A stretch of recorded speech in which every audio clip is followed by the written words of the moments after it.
Miami Heat Nation, what's going on? My name is Trent. Over here, we cover the Miami Heat. So if you're a big fan or you're a big supporter of this team, make sure you drop that sub and turn on post notifications to listen to all the Miami Heat news. Also, I do have a Miami Heat Discord server. So if you want to go join that, the link will be in the description. Now, in today's video, we do got a guest today, Martel. Welcome yourself, brother. Thank you, man. Thank you so much for having me. I am from Real Issues Podcast. I'm sure that some of you guys have seen my content before. Today, we're going to be collabing and we're going to be talking about the Miami Heat.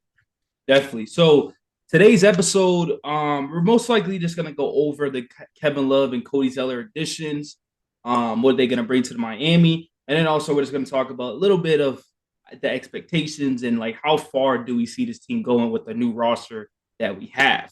So I'm gonna start it off, and then Martel's gonna go after. That's fine with you. Do your thing, man. All right.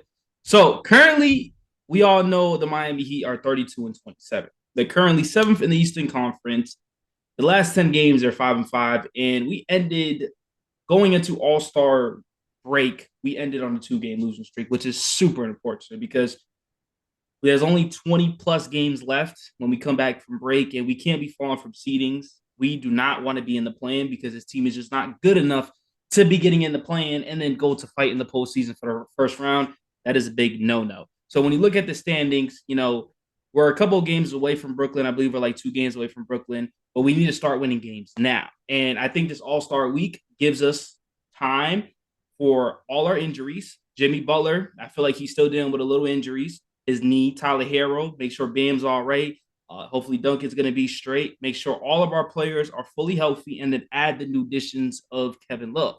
If y'all didn't know, Kevin Love did get bought out by the Cavaliers, and he's officially signing with the Miami Heat. It was official today. I'm excited about this move because me and Martel talked about this on his pod that they struck out on free agency. They struck out during the trade deadline. And I said, there's no way they go 0 for 3. And so Pat Riley finally did something and added a veteran forward. Not only did he add a veteran forward, he added size to this team because that's what we lacked. We traded away Dwayne Dedman, which he was pretty much useless, but that's the only big body that we had on the roster during the time.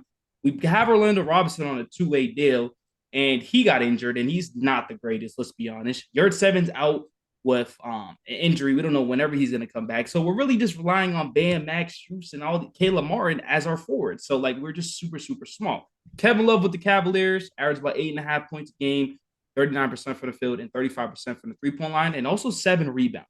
I do like to say, though, he did get kicked out the rotation. I think that's just because he's not a great defender. He is aging. He's not the same old Kevin Love.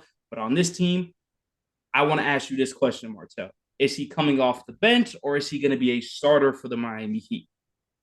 He definitely has to start only because I think a lot of these games that we've lost, I wouldn't even say that we were getting blown out or anything like that. I think it just came down to size. So prime example, there was one game when we played the Brooklyn Nets at home. One of their smaller power forwards grabbed the rebound and put the ball up, and they ended up winning the game because of it.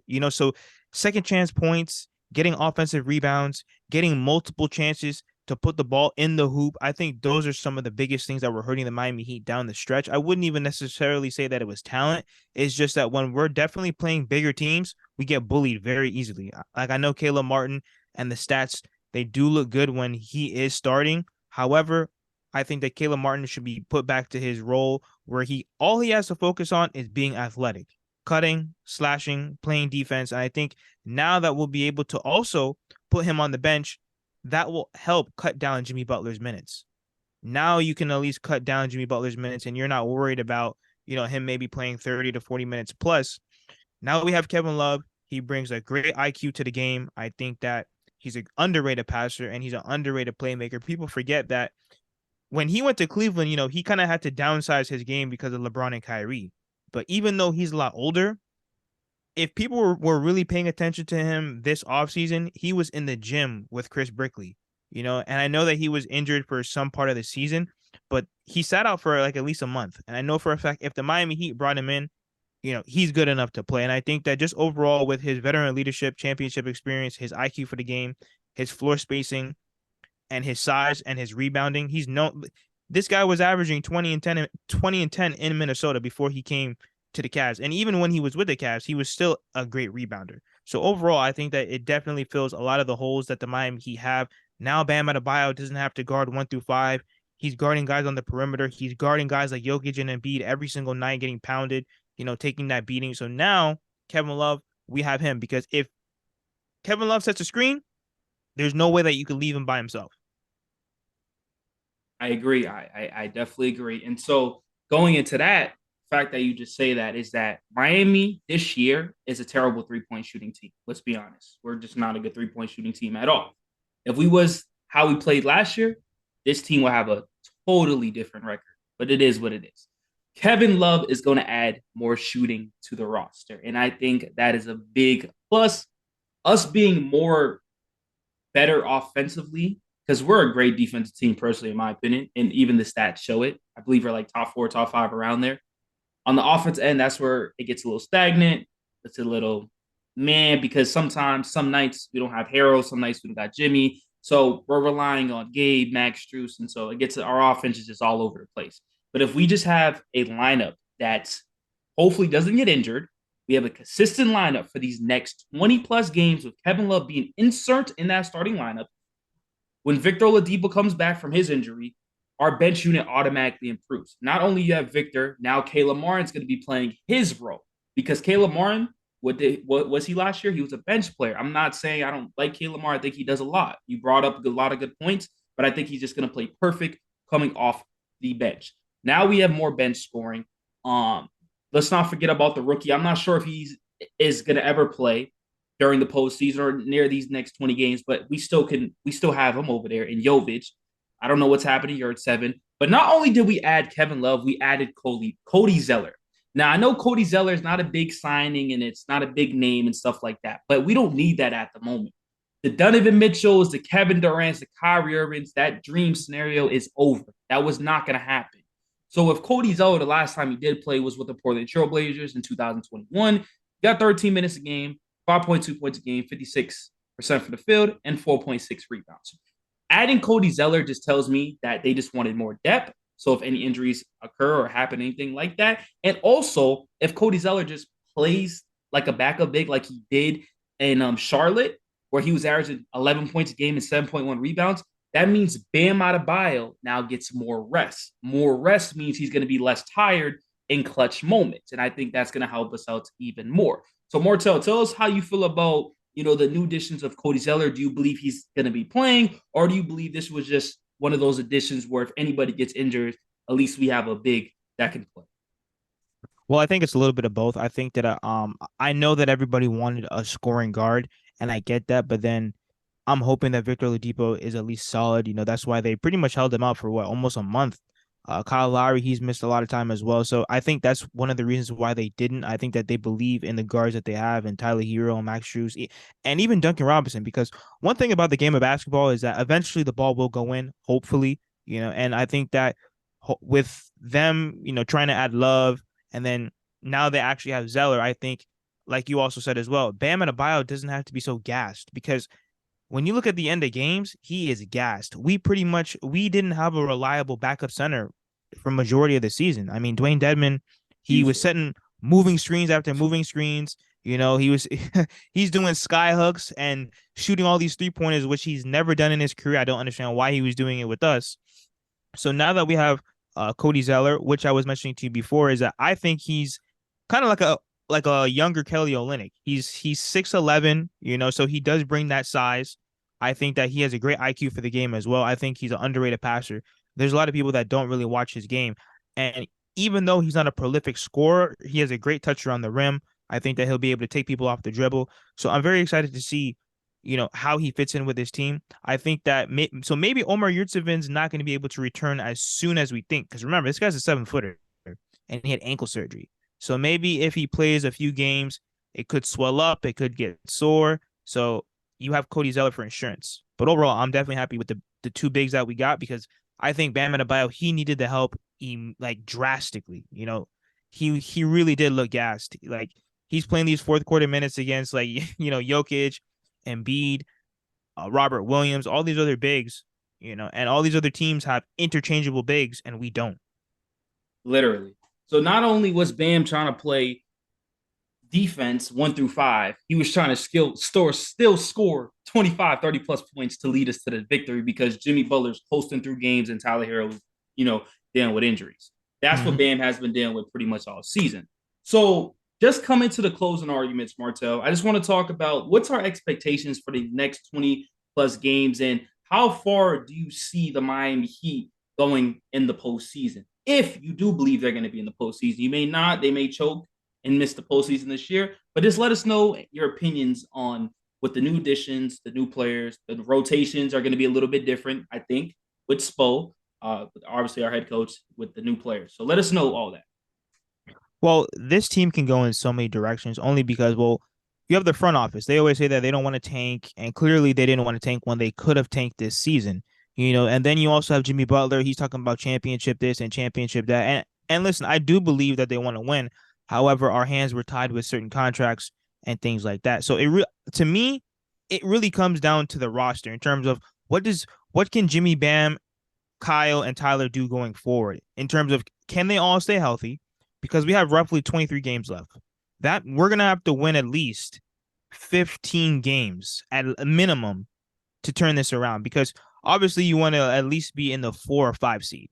I don't think that Brooklyn's going to be able to hold on. They might fall down somewhere in the standings, probably to the sixth, probably only because one, I know for a fact that they don't really see themselves winning the championship, so they're also going to take their foot off the gas a little bit, probably lose a few games. But overall, I think it just like I said, like it comes down to can they stay healthy? One, um, is Jimmy Butler going to give 110% to close out the season? I think that's another big thing as well because I know Bam has been carrying. Bam has been carrying this team all season. So can Bam continue to do that, which I think he will? Can Tyler Hero stay healthy because he has a lot of durability issues? I know that he had a slight knee injury, but he did look all right throughout the 3-point competition, so I'm sure he'll be able to come back. But if this group can stay healthy, come together and win some games, I think that they can make some noise in the playoffs. Adding Kevin Love, believe it or not, because when we added Jay Crowder and Iguodala, we were in the 5th seed. Nobody cared about the Miami Heat. Nobody thought that we were going to go to the NBA Finals, even though people wanted to say that it was the bubble, this, that, and the third. Everybody was there. Everybody had a fair chance to play. We locked in better than other teams, and that's why we got to where we got. But I think with adding Kevin Love and Zeller, they're not blockbuster names. Yes, they're older right now in terms of their career status, but I think adding these guys, changing up the roster a little bit, shaking it up, because there was even some guys today saying that Victor Oladipo should start, and which wouldn't be a bad thing. Only because you have Victor Oladipo, then you have Tyler Hero, Jimmy Butler, Kevin Love, and Bam Adebayo. With moving Caleb Martin back to the bench, you have a reliable backup point guard in Gabe Vincent. I can't trust Kyle Lowry right now to come back, only because he hasn't had a positive impact when he was here. Period. So even though he took a month off basketball, we all know he's not coming back in shape or anything like that. So I don't really see anything changing. The only thing that I see with Kyle Lowry changing differently when he comes back, he might have maybe one throwback game where he drops maybe 18 points, 15 points. But other than that, some of the best Miami Heat reporters are saying that he might not come back. He's really injured, so who knows? So I'm really counting him out. But if you can have a healthy Victor Oladipo for the rest of the season going into the playoffs, I don't see why you wouldn't start him just off his defense alone. Yeah, I mean, I agree. And then also in the postseason, Martel, let's be honest, we need to score points. And so Victor hasn't really got to that point where we all know 2017 Victor. I don't think he will ever get back to that point, but he's great on the defense. And if he can at least provide at least like 10 to 15 points in that starting lineup with Harrell, with Love, with Bam and Jimmy, um, I think this team is going to be a hard go. Like you have to go through the Miami Heat. You're gonna hate it because we're gonna be some dogs. So hopefully that all happens. My goal is at least the Eastern Conference Finals, but that's just me being a Miami Heat fan. But we'll see, man. So appreciate you, Martel, for coming through the episode. And one last thing, like Yep, like I think it also comes down to the matchups because from what it definitely. looks like, we'll probably play Philly in the first round, and I think we can have their number only because James Harden, he really never performs in the playoffs well. And you know what I mean? That whole Philly roster is kind of fugazi to me, So I think that it comes down to who we play in the first round. If we can get a solid first round and even a second round matchup, we're probably going to play the 76ers probably first, and then it's going to be up in the air with either Milwaukee or the Boston Celtics, which I think that we can take only because we've beaten those teams Yeah, with our previous route. We know when this Miami Heat team really locks in, when they really lock in, they can honestly beat anybody. The problem is that going down the stretch, it's hard for them to maintain that level of defense, that level of 110% grit and grind like effort, because sometimes they lack the whole talent aspect. And like you said in the beginning of the episode, listen, if they can get their 3-point shot going, oh my god, that would change the whole season. If Duncan Robinson can remember how to shoot again, if Max Strus can at least be somewhat consistent, that would change this whole team completely. I agree, man. So listen, if Miami Heat, are you listening to me and Martell, man? Just please learn how to shoot. Let's be more consistent. I know injuries are part of the game. Let's just not try to get injured, and let's finish out the season strong, and let's get ready for the postseason. Love the additions of Kevin Love and Cody Zeller. I'm super excited, and I'm ready. So I appreciate you once again, Martell, for coming on to the show. Shout out your social medias or anything you want to shout out, and I'll make sure to put them in the description too. But you can shout them out right now if you want. Yeah, man. Thank you so much for having me. It's a Real Issues podcast on YouTube. I'm sure that you guys have seen some of my content before, Miami Heat content. And me and Trent, we're going to start to collab a little bit more, especially going into the playoffs, as things start to ramp up. Because I would say the next 10 games, Must win. the next 10 games, you'll be able to see what this Miami Heat team will do. Yep. And I don't like saying must win, but I need these to be must win. I need to No, become. they have to win at least 15. They Yeah. have to at least win 15 games. Yep. I need comfortable. I don't need to be hanging seventh, eighth. I need to be in the playoffs, not the play-in. Because Giannis's finger is bothering him. I think that's a very big thing because they're willing to at least maybe drop down a little bit in the standings to keep him out for the playoffs. So there's a lot of moving parts. Remember, there's a lot of moving because even Middleton is just coming back and he's under a minutes restriction. So you're gonna see a few teams fall out in like the Hawks and all these other teams that know that they're not going anywhere. So these are all must-win games going forward. Definitely. And this is my last thing I want to say, right? If we get the fifth seed, I'm 100% confident we beat the Cavaliers in the first round. 100%. Easily. Easily. So I would say maybe in 6, maybe though, it's going to be a good series. because of experience. Yes. But I need to get fourth because of home court. We need home court for that. But that's just what I think. So make sure you drop that sub. Make sure you subscribe if you want more Heat content. Once again, join my Discord. The link will be in the description. I love y'all so much, and I'm out. Peace.